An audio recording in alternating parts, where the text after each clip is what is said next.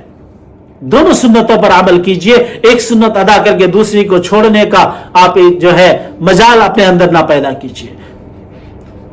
اللہ تبارک و تعالی ہمیں صحیح طریقے پر چلنے کی توفیق عطا فرمائے. اللہ تبارک و تعالی ہمیں صحیح راستے پر چلنے کی اور صراط مستقیم پر گامزن رہنے کی ہمیں توفیق مرحمت فرمائے. اور اللہ نے ہمیں اہل سنت والجماعت میں امت کے اس طبقے میں پیدا فرمایا ہے جو طبقہ صراط مستقیم پر گامزن ہے, جو طبقہ راہ راست پر گامزن ہے, جو طبقہ صحیح قرآن, صحیح حدیث اور شریعت کی اصل و شریعت کو صحیح رنگ و روپ میں اور اصلی شکل و صورت میں پیش کرنے والا طبقہ ہے. اس طبقے میں اگر ہمیں پیدا کیا ہے, اس نعمت عظمیٰ پر ہمیں اللہ کا شکر ادا کرنا چاہیے. وَإِن تَعُدُّوا نِعْمَةَ اللَّهِ لَا تُحْصُوهَا, اللہ کی نعمتوں کو شمار کرنا چاہو تو نہیں کر سکتے. وآخر دعوانا الحمد للہ رب العالمین.